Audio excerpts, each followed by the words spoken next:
ఏలియన్స్తో వ్యవసాయం. ఒక ఊర్లో రామ్రెడ్డి అనే భూస్వామి ఉండేవాడు. పరమ పిసినారి. ఊళ్ళో వాళ్లతో పొలం పనులు చేయించుకుని డబ్బులు కూడా ఇచ్చేవాడు కాదు. ఆ కారణంగా అతని పొలంలో పని చేయడానికి ఎవ్వరూ వచ్చేవారు కాదు. అందుకని పొలమంతా పడావు పెట్టాడు.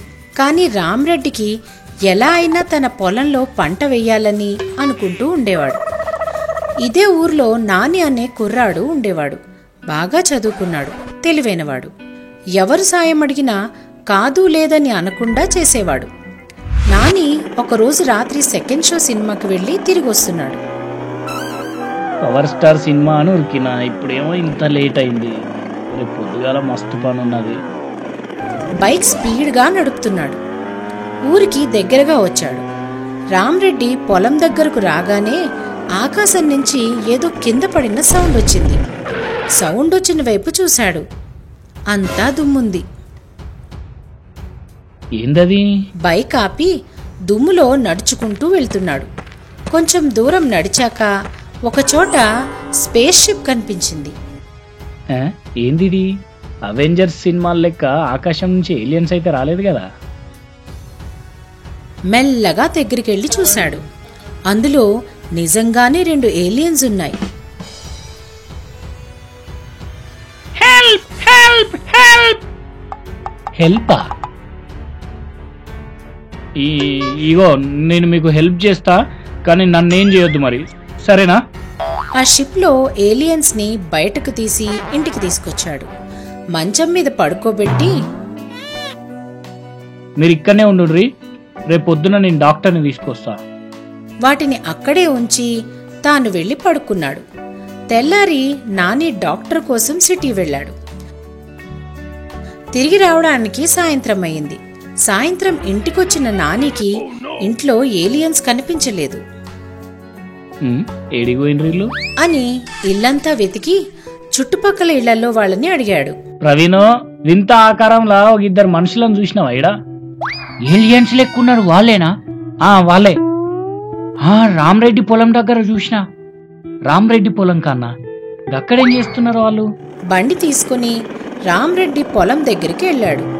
2 ఏలియన్స్ పొలం పనుల్లో బిజీగా ఉన్నాయి. ఒకటేమో ట్రాక్టర్ నడుపుతూ పొలం దున్నుతుంటే, ఇంకోటేమో పశువుల దొడ్లో ఆవుల్ని కడుతూ ఆవులకి మేత వేసి నీళ్లు పెడుతూ ఉంది. అది చూసి నాని ఆశ్చర్యపోయాడు. ఏలియన్స్ పొలం పనులు చేస్తాయా? అయినా ఇవెందుకు ఈ పనులు చేస్తున్నాయి? వాటిని అడిగి తెలుసుకుందాం. దొడ్లో ఉన్న ఏలియన్ దగ్గరికి వచ్చి, నువ్వేంది ఈ పనులు చేస్తున్నావు? ఏమైంది?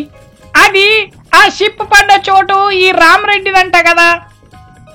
అవును, మా షిప్ పడ్డం వల్ల ఇతని పంట అంతా పాడయిందట. ఇప్పుడు మేము పండించి అతని పంట అతనికి ఇవ్వాలట. ఏంది? పంట నాశనమైందా? వాన్ మోకం, ఏడాదికి ఎంచాని పొలం అంతా పడావే ఉన్నది. మిమ్మల్ని మోసం చేస్తున్నాడు ఆడు. అవునా? అవును, మీరు మీ షిప్ తీసుకొని వెళ్ళిపోండ్రి. కుదరదు. ఎందుకు? మిషన్ ప్రాబ్లమా? కాదు, రామ్రెడ్డి ఆ షిప్ కి తాళాలు వేసి ఆ తాళపు చెవులు మొల్తాడికి కట్టుకున్నాడు. అవునా? అవును, కావాలంటే చూడు, ఆ షిప్ కి పిడకలు కూడా కొట్టాడు. రామ్రెడ్డి, ఎంత పని చేసినావు. సరే, నేను ఒక ప్లాన్ చెప్తా, అట్లా చేయుండ్రి. దెబ్బకు రామ్రెడ్డి వెళ్ళిపోండ్రి అని దండం పెడతాడు, సరేనా? అని చెవిలో ఏదో చెప్పాడు. అలాగే చేస్తాం.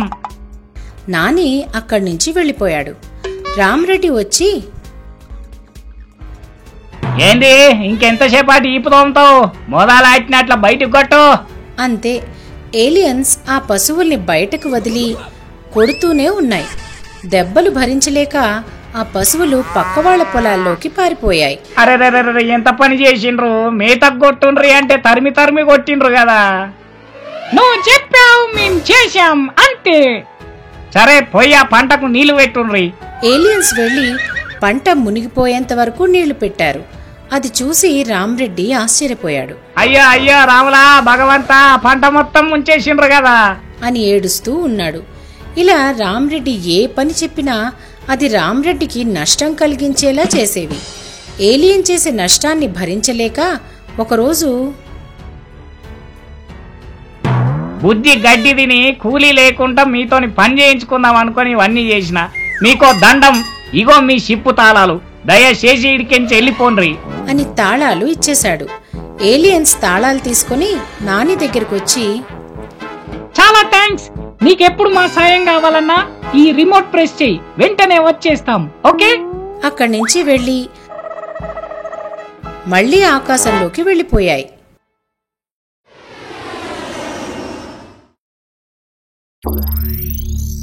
Mobile repair shop. Ashok city సెంటర్లో మొబైల్ షాప్ నడిపిస్తూ ఉంటాడు. కొత్త మొబైల్స్ అమ్మేవాడు, అలాగే పాత మొబైల్స్ ని రిపేర్ చేసేవాడు. అశోక్ కి ఆశ చాలా ఎక్కువ. జనాలని మోసం చేస్తూ ఉండేవాడు. నమస్తే సార్. నమస్తే నమస్తే, చెప్పరే ఏం కావాలి? ఇగో ఈ ఫోన్ పొద్దుగాల నుంచి నడుస్తా లేదు సార్. నాకేమో ఫోన్ల గురించి పెద్దగా తెలియదు. నంబరు వత్తంగానే లైట్ వచ్చేది, ఇప్పుడు వస్తలేదు సార్. అవునా, ఇటే చూస్తా అని ఆ ఫోన్ తీసుకుని ఇటు అటు తిప్పి చూసి ఆన్ చేశాడు. ఫోన్ ఆన్ అయింది, మళ్ళీ ఆఫ్ అయింది. అది చూసి అశోక్ చిన్నగా నవ్వుకుని, ఇంట్లో ఛార్జింగ్ లేదు, ఈ ముసలానికి ఏం తెలియదు, ఫోన్ ఖరాబ్ అయిందని ఎంతో కొంత గుంజొచ్చు అని మనసులో అనుకుని, ఓ పెద్ద మనిషి, ఈ ఫోన్ బ్యాటరీ ఖరాబ్ అయింది, ఎంత అవుతుంది సారు? 200 అవుతుంది. 200? అన్ని లేవు సార్ నా దగ్గర. ఎంత ఉన్నాయి? ఇగో 150 ఉన్నాయి సార్. సరే ఇయ్యి, ఏదో పెద్ద మనిషి అని ఇస్తున్నా, బయటకి ఎవరికి చెప్పకు అని చెప్పి ఆ ఫోన్ లో బ్యాటరీ మార్చినట్టు యాక్ట్ చేసి ఇచ్చేశాడు. ఆ ముసలాయన ఆ ఫోన్ తీసుకుని అక్కడి నుంచి ఇంటికి బయలుదేరాడు. అశోక్ చేసే మోసాల గురించి శేఖర్ అనే అతనికి తెలిసింది. ఆయన అశోక్ కి ఎలాగైనా బుద్ధి చెప్పాలని అనుకున్నాడు. ఒకరోజు అశోక్ షాప్ కి వచ్చాడు. నమస్తే సార్, చెప్పురి ఏం కావాలి? ఇగో నా దగ్గర ఫోన్ ఉంది, దాన్ని అమ్మి పెట్టాలి. ఏది ఫోన్? ఇగో అని ఆ ఫోన్ అశోక్ ఇచ్చాడు. అశోక్ ఆ ఫోన్ తీసుకుని చూసి, అరే సార్, ఇది వెనకటి ఫోన్, ఇప్పుడు ఎవరు కొంటారు దీన్ని? అట్లా అనుకురి, పాత ఫోన్ అయినా మస్తు పని చేస్తుంది, జర అమ్మి పెట్టురి, మీకు కమిషన్ ఇస్తా. ఏందే కమిషన్ ఇస్తావా? నేనేమన్నా కమిషన్ ఏజెంట్ లెక్క కనబడుతున్నానా? కమిషన్ కాకపోతే గిఫ్ట్ అనుకోండి. గిఫ్ట్ అయితే ఓకే, సరే ఎంత కావాలి? ఏంది? ఓ 10,000 చూడిరి. ఏందే 10,000? ఈ డబ్బా ఫోన్ కి 1000 కూడా రావు, తీసుకోపో నీ ఫోను. అరే గట్లా గుస్సా చేస్తే ఎట్లా? ఎంతో కొంత అమ్ము. సరే నీ నంబర్ ఇచ్చిపో, ఎవడన్నా బకరాగాడు దొరికితే అమ్ముతా. శేఖర్ సరే అని నంబర్ ఇచ్చి బయటికెళ్లాడు. అలా బయటకు వెళ్లగానే ఖయ్యూం లోపలికొచ్చాడు. నమస్తే సార్, ఏం కావాలి? మాకి ఫోన్ మీకి రీఛార్జ్ చెయ్యాలి. మీకి మాకి ఇదేం భాషరా నాయనా? సార్ నంబర్ చెప్పండి అని అంటూ ఉండగా పక్కన శేఖర్ ఇచ్చి వెళ్లిన మొబైల్ ఖయ్యంకు కనిపించింది. ఇది ఫోన్ మస్తు ఉంది అని చేతిలోకి తీసుకుని 2 సార్లు అటూ ఇటూ తిప్పి చూసి, వారెవ్వా, ఇది యాంటిక్ పీసు ఉంది, దుబాయ్ లో దీనికోసం మస్తు ఎత్కిన, కానీ దొరకాలి. ఈ ఫోను ఎవరిది ఉంది? అది కస్టమర్ది సార్, అమ్మని చెప్పి వెళ్ళాడు. ఎన్ని లక్షలైనా పర్వాలేదు, ఇది నాకు కావాలి. మీరు ఏంటనే ఆయనకి ఫోన్ చేసి పిలిపించండి. ఎన్ని లక్షలైనా పర్వాలేదా? ఇదేదో బాగుంది బేరం. అది సార్, ఆయన ఊళ్ళో లేడు. అవునా? ఇగో ఇది నా నంబర్, ఆయన రాగానే నాకి ఫోన్ చేసి చెప్పండి. ఎన్ని లక్షలైనా పర్లేదు, నేను కొనుక్కుంటా. అలాగే సార్. ఖయ్యూం అక్కడి నుంచి వెళ్లిపోయాడు. అతను వెళ్లగానే అశోక్ శేఖర్ కి ఫోన్ చేసి రమ్మన్నాడు. శేఖర్ వచ్చాడు. ఇగో సార్, నీ ఫోన్ కి 1000 రూపాయలు గిరాకీ వచ్చింది, అమ్మంటావా? వద్దు, నేను నా ఫోన్ అమ్మా. నా పెళ్ళం ఫోను ఎందుకు అమ్ముతున్నావు అని తిడుతుంది. అశోక్ ఆశ్చర్యపోయాడు. ఏందమ్మవా? మంచి గిరాకీ వచ్చిందయ్యా.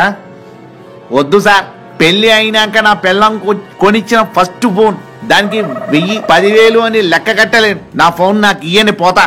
ఇగో నేను చెప్పేది నువ్వు 10 అన్నావు, నేను 50 ఇస్తా, అది నాకు ఇవ్వు. నా పెళ్ళం ఏముంటదో ఏమో, 50,000 ఇంటికి తీసుకుపోతే మస్తు ఖుషి అవుతుంది, ఏమందే అని చెప్పి 50,000 శేఖర్ చేతిలో పెట్టాడు. నీ మాట కాలం లెక్క ఇస్తున్నా, నా పెళ్ళం ఏముంటుందో ఏమో, మరి పోయొస్తా అని బయటకి బయలుదేరాడు. మంచిది, పోయారండి అని అతను వెళ్లగానే ఖయ్యూంకి ఫోన్ చేశాడు. ఆ ఫోన్ నంబర్ మీద ఎలాంటి ఫోన్ లేదు. ఎన్నిసార్లు ట్రై చేసినా కలవడం లేదు. వీడు నన్ను మోసం చేసిండు. నిండా మునిగిన వాణ్ణి వీణ్ణి ముంచి నేను సంపాదిస్తే వీడు నన్నే ముంచిండు. అయ్యో అని నెత్తికి చేతులు పెట్టుకున్నాడు. శేఖర్, ఖయ్యూం ఇద్దరూ ఒక చోట కూర్చొని ఉన్నారు. అరే వాడి పని మంచిగా అయిందిరా. అవురా, వాడు జనాల్ని మోసం చేసి సంపాదించిన సొమ్మిది. ఏం చేద్దాం రే పైసలు? మొన్న వీడు పెద్ద మనిషి మోసం చేసిండు. ఆయన ఈ పక్కనే ఉన్న వృద్ధాశ్రమంలో ఉంటాడు. ఈ పైసలు ఆశ్రమానికి ఇద్దాం పా. మంచి ఆలోచన, నడువు పోదాం అని ఇద్దరూ అక్కడి నుంచి వెళ్తున్నారు. ఇటువంటి మరికొన్ని అద్భుతమైన కథల కోసం చూస్తూ ఉండండి. దాదా టీవీ.